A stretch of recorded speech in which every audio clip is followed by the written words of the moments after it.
Hello guys and welcome to Vlogging Project. Today I'm going to do a quick review of the Nubia Z50. A little bit of a neglected phone and definitely underrated. Now I hate saying underrated because that's usually been misused, but in this particular case not many people actually bought this phone, at least here in the UK, guys. If you currently go on the UK eBay, there is zero phones for sale.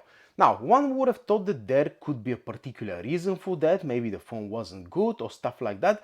Well, I'm happy to report that actually I was pleasantly surprised about this phone. Why pleasantly surprised? Because in one of my previous videos I have actually reviewed the phone which came after that, the Nubia Z60S Pro, simply because it was half price and I couldn't miss it, and it kind of left a bittersweet taste in my mouth. I wasn't particularly happy with this phone and I understand why this was discounted. However, the Nubia Z50 is actually better than the Z60S Pro, guys. Let me explain why. Now, first of all, it's important to talk about price. This phone was released in 2022, just for the Christmas period, pretty much, at least here in the UK, for £600, which is a lot of money for a phone. I know the phone prices are up, but come on guys, £600 for this phone, considering it's a it's a weird way of putting it. It's a flagship, but not full fat flagship, if you know what I mean. It's kind of between a premium mid-range and a flagship, and £600 is a little bit steep, considering that in China, in AliExpress, they were selling it for £350 already. So, what's the current situation about this phone? Absolutely none of them for sale on eBay UK, and if you go to Amazon, there's a couple of units left from the black variant for £320, which I think is a good price because you're getting a lot of phone for the money, guys. Now, boxing aside, there's absolutely nothing interesting about this box. I'm just gonna leave it aside over here, apart from this case over here, guys, and I'm not a fan of the color and it looks absolutely abysmal, to be honest with you, and defeats the whole purpose of the really nice back cover. I definitely do not like this case. So what I've done is, of course, AliExpress, here we go, a cheap silicone case over here. There we go, problem solved.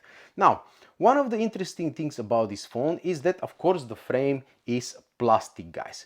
You can't really tell it's plastic until you kind of feel it, that it's not actually cold, it's not metal, but due to this frame, guys, the phone is weight only 200 grams, which is very light for a relatively big phone like this. Now, what are we dealing with over here, guys? I have the version in the middle with 256 gigs with 12 gigabytes of RAM. It goes even to 1 terabyte and 16 gigs if you are into this kind of stuff.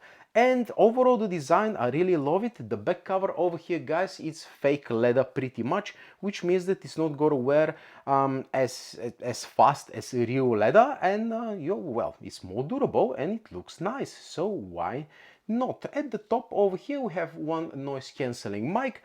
At the bottom we have the speaker and the SIM tray, and the other speaker is hidden cleverly over here, guys. On this side it's absolutely clean, and on this side we have the power button, which is reached, and we have the volume rockers over here. I'm going to talk about the cameras a little bit later on this video, because let me get ahead of the time. This is not exactly a holiday approved camera, guys. It kind of is and it kind of isn't, and for me the camera doesn't have to be absolutely flagship camera, but it must be holiday approved. What does it mean? When you go on holiday, after you come back and you put the photos on the computer, you are happy and you are smiling and not swearing and looking at the photos, and you are like, oh, this looks amazing on the phone, why it looks like this on the on the computer screen, which definitely happened with me with other phones. I thought the pictures are great looking at them on the screen, and when I uploaded them to the computer, oh my god, I've made a mistake. That's kind of the case with this phone, but you expected ZTE not to have the best flagship camera, nevertheless. But they've tried, they really tried their best, and it kind of worked. But now let's focus on some other things, guys. What I didn't like about this phone initially, which changed a little bit with usage. The fingerprint reader is too high up over here, guys. It's kind of in the middle of the screen. Before that, I was used to the fingerprint reader to be over here, because when you hold the phone naturally, your thumb lies here and not here. However, I got used to it, and currently I don't even pay attention to that. The fingerprint reader is quite good, as from what you can see over here, guys. And the face unlock, let me demonstrate it. Boom, you're in. Now, it's not as fast as Oppo, for example, but it's definitely fast enough, guys, and I like it. In terms of speakers, as I said, stereo speakers, one over here, one over here. Let me put it this way, the sound coming out from these speakers is 80% from this speaker and 20% from this speaker. The sound quality is good enough, the volume is good enough, and you know, some phones, if you cup it like this with your hand, you create a chamber over here and it boosts the volume with further 20% or something like that. So suddenly you have a very good sounding phone, guys, which I can't really complain. Now, one thing I can actually complain about is the software, because ZTE has been doing that for years, guys. Manual updates. If you want a major update, you have to go to their website, download the software manually, put it on your phone, and then you know, update, which no one else does. That used to be common practice 10 years ago. Now everyone is issuing you know, automatic updates, apart from ZTE, of course. And the issue is, you go to their official website and the site is down for the update, and you're like, what are we dealing with over here?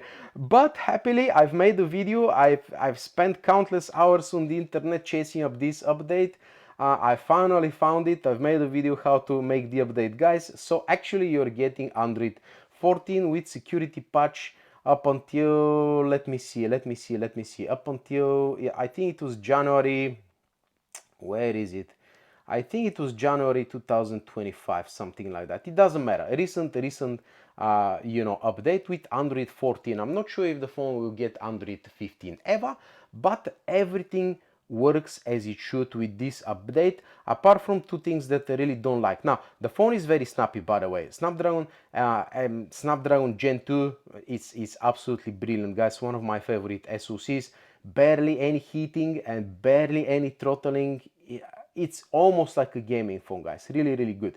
As you can see, the software is really nice. You have the black theme over here. The screen is 144 Hz. I usually run it to 120. The screen is 6.7 inch AMOLED 1080p. I really don't mind the 1080p in this particular case, because the phone is absolutely amazing, guys. One other thing about the charging and the battery life before I forget, 80-watt charger in the box. So what does that mean? Well, I forgot, to be honest with you, about the charging time, so I have to pull up my cheat sheet over here. So check this out: 15 minutes 40%, half an hour 70%, 45 minutes 100%. Not the best, but definitely good enough, guys. 15 minutes 40% is pretty good. Now, the battery inside is 5000 milliamp hours of battery, and I'm getting between 6 and 10 hours of screen on time, guys. 6 hours, of course, when I'm out and about. You know, everyone knows that the reception is not very good in London, unfortunately. And you know, when you're at home at the Wi-Fi, I'm getting 10 hours. Actually, I've just set my all-time high record about this phone. Check this out, guys. 10 hours and 8 minutes with how much? 2% left. The phone gave me a warning that the phone will shut down, which is nice, and you have a little bit of time to plug it in and not to use your progress. So have a look at a couple of more of my battery screenshots over here, guys. But as I said, between 6 and 10 hours of screen on time, realistically 7 to 8 hours in everyday normal usage, which is pretty good. Not the best, of course, again, but pretty good. And you can see the theme over here, guys. Now, in terms of gaming performance, let's have a look at this one. 3D Mark, my favorite benchmark. ZTE Nubia Z50 outperformed 96% of the phones in this test. That only shows how good the Snapdragon Gen 2 actually is, guys. And when you go to my results, have a look at that. Very high score, the best loop score 3760, lowest 200 and 2700. Stability 71%, And as you can see, the throttling kicked in about the 15-minute mark, and it throttled just a little bit. Now, I had phones which the throttling is up and down, up and down, up and down. Some Oppo phones, unfortunately, my favorite brand. But yeah, this one is very stable, guys. You're not gonna have problems with any games. While gaming, I didn't feel any throttling, I didn't feel any overheating, so I'm very, very, very happy with the gaming performance of this phone.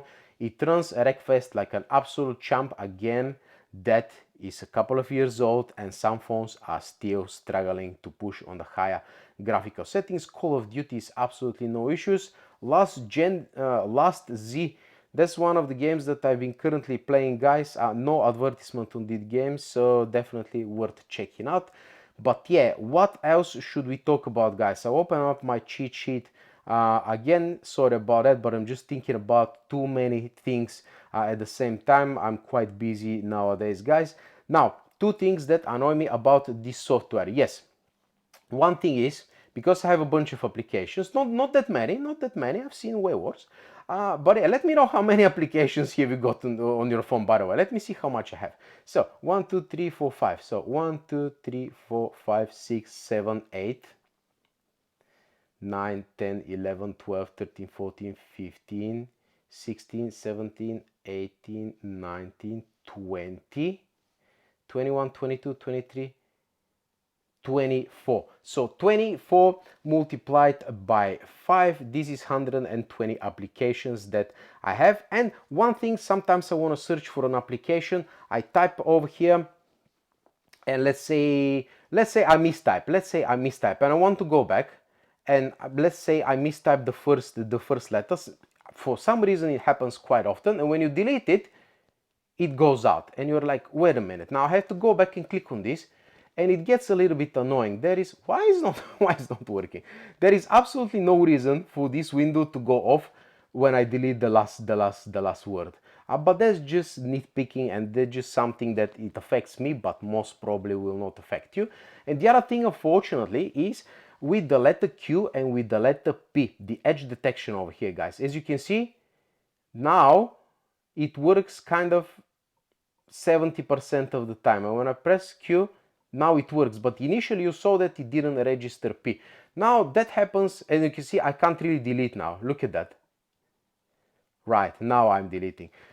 On the edges, there is an option to tweak the sensitivity, and my one is at the lowest. You can extend it even further, so basically you wouldn't even be able to type P anymore if you push it further. So although I'm on the lowest settings, sometimes the phone is way too aggressive and not allowing you to press P and to press Q. Now, of course, it's working for the camera, but it happens, guys. It just happens. It's something that it hasn't been fixed with the updates. It's just the way the phone is. It's not, the screen itself is not very curved, but that's just the way it is, guys. And what else? Let me open up my cheat sheet again. What else do we have, guys? Pretty much I've talked about everything apart from the camera experience of this phone.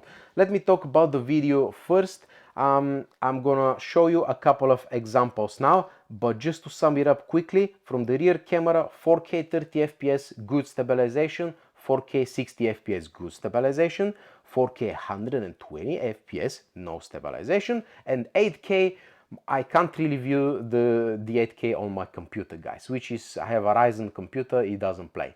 So if you know how do I play 8K videos on my computer, please let me know on the comments section below, because that's unacceptable pretty much. It's not the phone's fault, it's just the hardware isn't there to support 8K. But anyway, in terms of cameras, let's have a look at the videos and we'll continue with the photos now. Okay, testing the stabilization in 4K, 30 FPS with a little bit of a sprint here. Okay, and we can actually zoom in and out while we are filming the video, which is kind of nice. So there we go.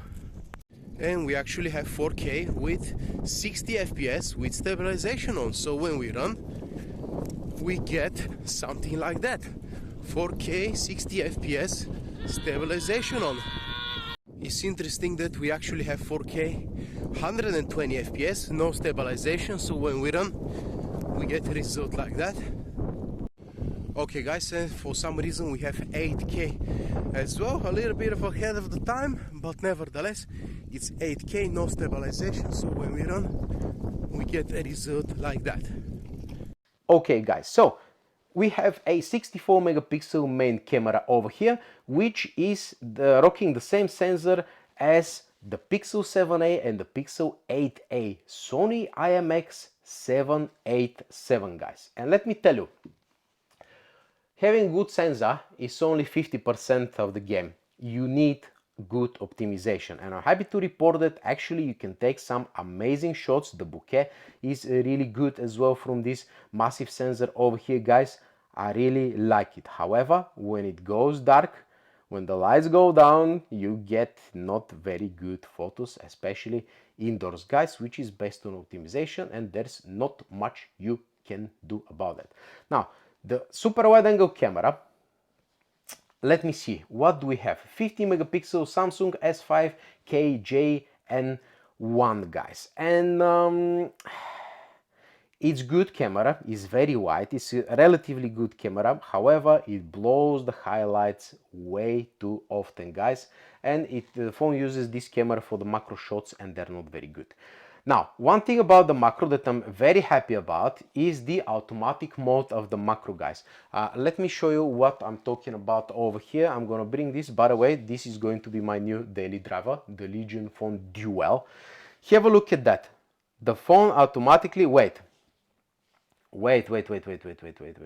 So, the phone automatically senses that this is a macro shot and automatically applies the macro from the super wide angle, which is very handy guys, particularly if you're taking some eBay shots. This is very handy. This is eBay approved phone. You can take photos of your listings with this phone guys, so this is very handy. Unfortunately, the quality of this camera is not very good. For eBay listings is fine, but for actual macro shots it is not very good guys, so I'm not very happy with this super wide angle camera. And at the front, what was the deal? 16 megapixel as far as I remember, OmniVision camera. Now guys, how can I put it? This is a 7 or 8 year old quality camera over here guys, which I'm really not happy about. Video 1080p, no stabilization. Let's have a look. And on the front camera you have 1080p, no sense for stabilization unfortunately, so that's what we get over here. Okay, and the photos, they actually look fine on the phone, but once you upload them to the computer, I recently had a Huawei P40 to play around a little bit, and I did a very small camera test between those two phones, and although the main sensor is actually better than the P40 Pro, which was released, I don't know, 5 years ago, the super wide angle was worse and the selfie camera was considerably worse guys. It just is artificial. It makes up, you know, it's a shame. It's a shame that they've put such a bad selfie camera over here, and yeah, I really don't like it. You can see a couple of examples here, but man, this is not a 2024 2023 whatever this phone was released camera guys. This is at least 6 or 7 years old behind in terms of selfies. So unfortunately it is what it is with the selfie camera. However, overall, my overall impression of this phone guys is that this is a proper daily driver. I absolutely love this phone. My whole experience with this phone is really positive, really amazing. I'm feeling good using this phone guys. All I have to do is slap my silicone case. I don't have a screen protector or anything like that, and I'm a happy camper guys with this particular device. Let me know in the comment section below, do you own this device? Are you watching this video just for verification you made the right choice? What is your experience with this phone? Because currently I'm loving it way more than the Z60S Pro, which I sold pretty much straight away after the review. I couldn't wait. With this phone I really don't want to put it down. I've been delaying this review for a week now, but I have to move to that brick, which is a proper brick guys. This is look at that, look how heavy it is. It's a gaming phone, it's an older software, but I'm still interested. And let me tell you something, I didn't expect this phone to be able to push the latest games on high settings guys. I really have no idea how they've done it. Snapdragon 865, it's not supposed to push the latest games, guys. It's not supposed to do that, but it does. Absolutely amazing job with the Lenovo. Anyway, that's my next video. With this one, let's have a look at the Volokin Spectrum scoring system, where I've rated nearly 200 Android phones on my channel, guys, and this phone is getting, from memory, 41 points, which is up there with the big boys, guys. I consider anything about 40 points really excellent phone, guys, and considering you can still buy a brand new one from Amazon for 319 pounds, something like that. I'll put a link to that in the description down below. This is definitely worth it, guys. And if ZTE decided to be kind to us and release Android 15 update on this phone, mate, this phone is going to be good for the next 3 years. So yeah, that's pretty much it, guys. That's my review of the ZTE Nubia Z50. I'm really happy that I've discovered this hidden gem pretty much, and yeah, well done ZTE. Unfortunately, they went in the wrong direction with their next phones, and I really want to see something a little bit more designer oriented like this phone in the future. I'll buy it in a heartbeat, of course not in the UK pricing, 600-700 pounds, but with the Chinese version. By the way, this Chinese version runs Google Play Store and services like a champ. I'm not getting any delays in notification, everything is syncing in the background, you have control over that, it's not like Oppo. But yeah, they did it, guys, they did it right, and I'm happy to be an owner of this particular device. So yeah, thank you very much for watching, and I'll see you in the next one. Adios!